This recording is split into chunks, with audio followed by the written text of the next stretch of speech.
Donc, nous reprenons avec le dossier transport. Et sur le dossier infrastructure de transport et mobilité, je donne très naturellement la parole à Michel Neugnot. Bien, bonjour à tous.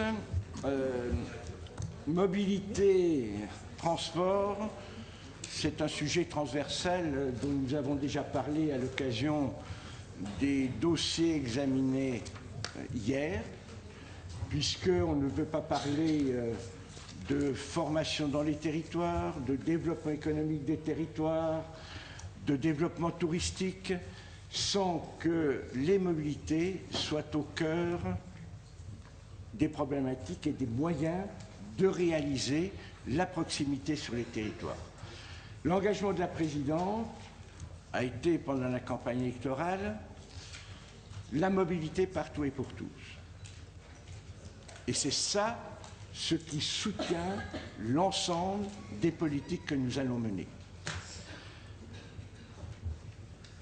C'est un élément qu'il faut avoir en permanence en vue, et la loi nous a permis d'avancer dans ce domaine en nous donnant un certain nombre de prérogatives. Pour qu'il y ait de bonnes mobilités, il faut déjà que les réseaux institutionnels sur lesquels nous circulons, qui sont les trains, les routes, les voies d'eau, soient en état de réaliser des dessertes de qualité. Donc je commencerai sur la partie infrastructure de transport, en sachant que je vous propose qu'on voit aussi les dossiers concernant les problématiques de mobilité et transport qui devraient être examinés après, parce que je sais que vous avez des amendements, des questions qui sont liées à ce sujet-là. Donc pour ne pas avoir deux fois le même débat, je vous proposerai que l'on aborde en même temps et je présenterai les rapports après. Alors, sur les infrastructures de transport, je vais rappeler quelque chose d'essentiel. Nos compétences régionales, de par la loi, ça va être la mise en place d'un schéma de l'intermodalité et des infrastructures. Pour nous, ce schéma, dans le cadre du SADEC, ce sont aussi bien les infrastructures de mobilité douce, je pense aux pistes cyclables et autres, ce sont les infrastructures routières, ce sont les infrastructures ferroviaires, ce sont les infrastructures fluviales, notamment pour le fret, mais aussi la partie tourisme avec les contrats de canal que nous avons, et ce sont les infrastructures aériennes qui permettent le transport aérien. Donc, un point important de cohérence, et dans le SRADES, ce que nous avons plutôt convenu, c'est de traiter dans un premier temps, d'ici la fin, mais j'y reviendrai, d'ici avant l'été, la partie infrastructure aérienne, aéroportuaire et aéronautique, et de fixer aussi, dans le cadre du SRADET, la problématique des routes, parce qu'il va bien falloir que dans ce schéma, on détermine ce qu'est une infrastructure routière de niveau régional. Et la présidente, une fois qu'on aura fait ce débat en associant, on l'a dit, l'opposition, la présidente aura à poser en CTAP les problématiques avec tous les niveaux de collectivité, le bloc communal, départemental et naturellement la région et l'État, en CTAP, à poser les problématiques des études que l'on aura fait, des positionnements que l'on aura, pour savoir comment se fait le partage avec les différents niveaux de collectivité. Donc ce qui va nous occuper fortement cette année, c'est cela. C'est aérien, routier, pour qu'à la fin de l'année, on soit au clair dessus. Deuxième élément sur les infrastructures, on ne part pas de rien, puisque nous avons un contrat de plan. Un contrat de plan et des engagements de campagne. Et sur le contrat de plan, que ce soit volet routier, volet ferroviaire et voies d'eau, la présidente n'a de cesse, dans les comités qui se réunissent de suivi de contrat de plan, de rappeler la nécessité que l'État tienne ses engagements en matière financière, pour ne pas se retrouver avec des retards d'investissement qui seraient liés non pas à notre volonté de faire, mais des parts de financement d'État qui manqueraient. Donc il y a une action très forte à faire. Ensuite, dans les rappels des axes stratégiques, il faut qu'on adapte, qu'on modernise notre matériel roulant aux besoins, aux exigences des usagers. Et là, on pourra revenir dessus. C'est un axe stratégique que nous portons. Et ensuite, j'ai parlé de mobilité douce, et il ne faut pas uniquement avoir le mot à la bouche, il faut que ce soit vraiment actif et qu'il y ait des réalisations. Ensuite, rappel de nos compétences. Rappel de nos compétences, donc, je ne reviens pas dessus, c'est le transfert des compétences qui était réalisé par le département et transport interurbain, transport scolaire qui nous échoit. C'est aussi le rôle d'autorité organisatrice de l'intermodalité. C'est vrai sur les infrastructures, mais ce que j'ai dit, il y a un rôle sur les intermodalités, et notamment pour qu'il y ait une bonne intermodalité, il faut travailler à 3 niveaux. Le couple institutionnel des agglos, qui deviennent AOM, autorité organisatrice de mobilité, et régions, mais aussi au nom de la proximité, le débat que l'on doit avoir avec chacun des territoires, regroupés en plus grandes intercommunalités. Et on aura, pendant cette année, la nécessité d'avoir ce débat infradépartemental avec ces nouvelles grandes intercommunalités. Donc là, la démocratie participative, chère à la présidente, que mène Maud Clavquin, eh bien, va être mise en œuvre directement là. On ne peut pas concevoir, parler d'intermodalité sans mettre autour de la table l'ensemble des acteurs. Acteurs prévus par la loi, mais aussi, au nom de la proximité, les acteurs de proximité avec la mobilité partout et pour tous. On était très concentrés sur les lieux où il y a des réseaux organisés, mais beaucoup sont en dehors de territoires, sont en dehors de ces réseaux organisés. Et puis, le choix que nous donne aussi les évolutions législatives, c'est qu'on a la nécessité qu'au quotidien, ce que l'on propose aux usagers, et ça c'est un autre aspect de la politique que nous voulons mener, les usagers doivent être la priorité. Toute l'organisation de la chaîne de mobilité n'est pas le problème des usagers. Le problème des usagers, c'est qu'on leur donne une chaîne de mobilité simplifiée, intelligible, avec un type de transport unique permettant de passer d'un mode à l'autre, et j'insiste, d'un type de transport unique permettant de passer d'un mode à l'autre en toute transparence. C'est déjà fait sur une partie de notre territoire pendant le précédent mandat. Mais ça, c'est quelque chose de nécessaire, c'est-à-dire cette notion de type de transport unique qui va permettre de travailler au service de nos concitoyens. Et puis, on aura aussi, pendant cette période, à commencer à réfléchir sur l'harmonisation des compétences qui nous échoient, transport interurbain et transport scolaire. Mais là, digérons cette année la période de transition. C'est un sujet qu'on abordera plus tôt, dans un an, au moment où on parlera du budget 2018. En ce qui concerne les chiffres budgétaires, ce sont, sur les infrastructures, un montant, et je vais parler en crédit de paiement parce que c'est le budget de l'année. En CP, 85 millions en investissement et 1,5 million en fonctionnement pour les infrastructures de transport. Sur la mobilité au quotidien, là, ce sont les conventions,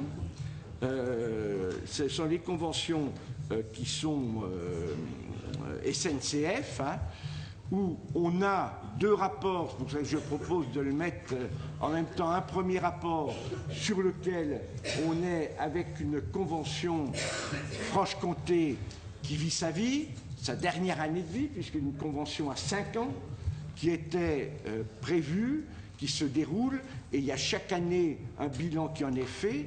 Disons que cette convention est quasi stable, et nous avions à négocier avec la SNCF, puisque nous avions une convention de 10 ans sur la partie bourguignonne, qui s'éteint au 1er janvier 2017. Nous avons une prolongation de cette convention à faire jusqu'en, donc pour accoster en même temps que la convention franc-comtoise au 31 décembre 2017. Dans cette négociation, et ça amène une modification qui vous est proposée en amendement, mais je l'avais dit à la commission transport, je voyais la SNCF pour finaliser. Donc, dans cette nouvelle convention, nous avons, alors que budgétairement nous sommes à 144 millions 100, qui était l'objectif de négociation que l'on voulait, nous sommes à 143 millions 900, alors que l'année dernière nous étions à 143 millions 400, donc une légère augmentation, mais qui veut dire que cette convention est maîtrisée.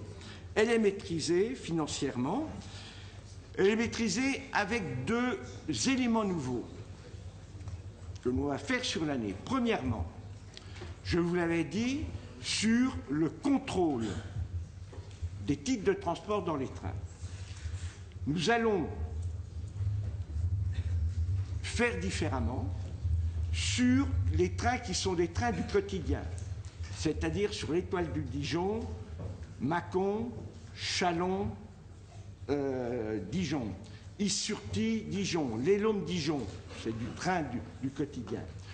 Nous allons, et la partie Paris-La Roche, nous allons faire des contrôles, la SNCF plutôt va faire des contrôles qui ne vont plus être des contrôles dans les trains, mais soit à la montée dans les trains, soit à la sortie.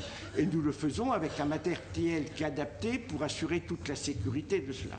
Ce que nous avons négocié avec la SNCF, c'est l'engagement de la SNCF sur les recettes que cela apporte. Les recettes qui ne sont pas faire payer plus à ceux qui utilisent le train, c'est diminuer la fraude, qui, sur certaines parties de la ligne, est supérieure à 20%.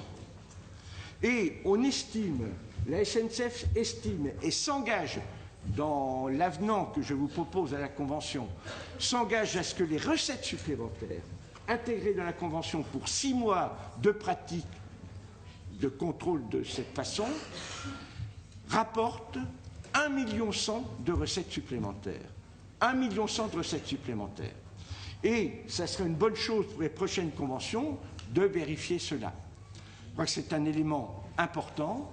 Ça a été fait à titre expérimental déjà en Alsace, ça a été fait en Auvergne, et ça donne, c'est sur ces bases de résultats que l'on peut se fixer. D'autre part, il y aura encore des contrôles dans les trains, sur certains trains, notamment sur la ligne Paris-La Roche-Migène, mais ces contrôles dans les trains se font par des brigades embarquées dans les trains et non pas un seul contrôleur. Deuxième nouveauté sur la Convention, c'est là appliquer ce qui était dans la Convention franc-comtoise et qui fonctionne depuis 5 ans, dans la Convention franc-comtoise qui a été approuvée à l'unanimité sur les bancs de l'Assemblée franc-comtoise, qui se décline, il y a de prévu, là où les ventes de billets, le coût des ventes de billets au guichet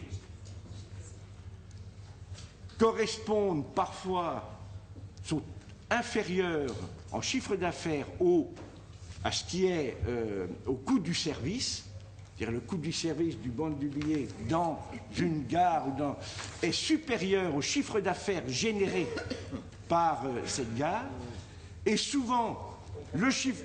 Comment ? Ben, c'est très clair. Vous avez, Monsieur Joyandet, vous étiez élu régional. Vous avez voté, il y a 5 ans, la convention SNCF de Bourgogne, de Franche-Comté. Bon, alors, vous, si ce n'est pas vous, ce sont vos frères. Ce sont vos frères. Ce sont vos frères. Ce sont vos frères.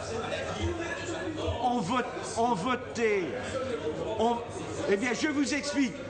Alors, dans la convention franc-comtoise, il est prévu d'arrêter de vendre des billets, d'arrêter la vente de billets dans un certain nombre de gares, parce que le coût du service de vente de billets est supérieur au chiffre d'affaires réalisé. Voilà. Eh bien voilà. Donc, est supérieur au chiffre d'affaires réalisé. Donc, eh bien c'est énoncé clairement. Donc, cette pratique franc-comtoise, on l'applique. Et vous avez la liste dans le rapport des guichets qui sont concernés. On l'applique. On l'applique. Non, messieurs. Ceci d'autant plus que l'analyse démontre qu'une partie de ces ventes ne correspondent pas à des ventes TER, mais parfois des ventes de lignes nationales, qui ne sont pas supportées forcément par nous. D'autre part, je vous ai parlé de l'intermodalité tout à l'heure et du billet unique.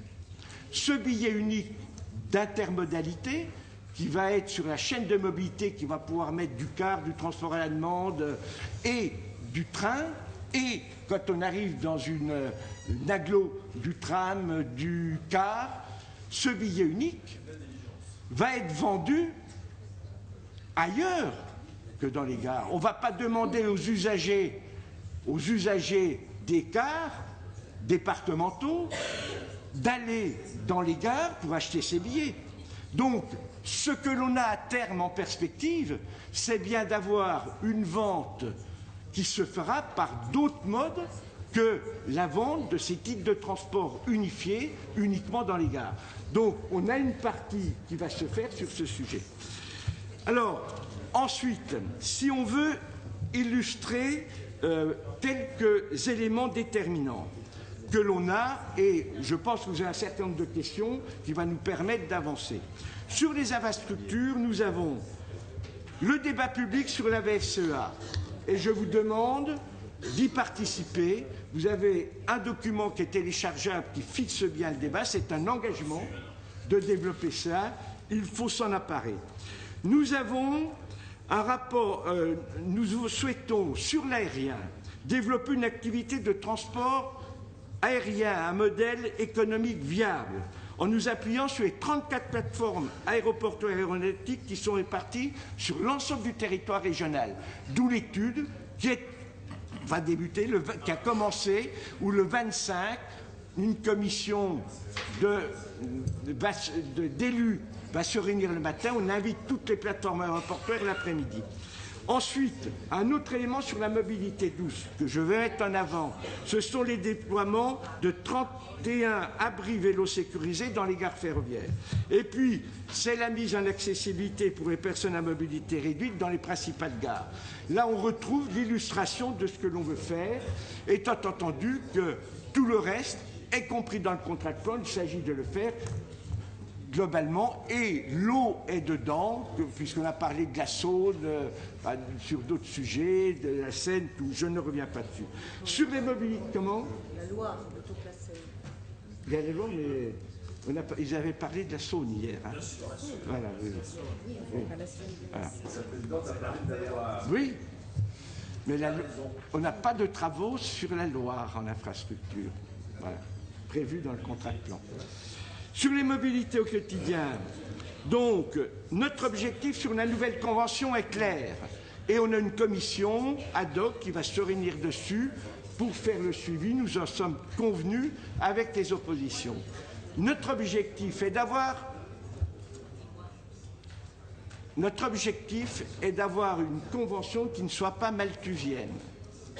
C'est-à-dire une convention qui développe l'offre, avec un objectif d'avoir plus d'usagers du train. Donc, notre convention, que l'on proposera, mais la base, je la donne avant qu'on travaille en commission, c'est plus de trains sur l'ensemble du territoire. Plus de trains.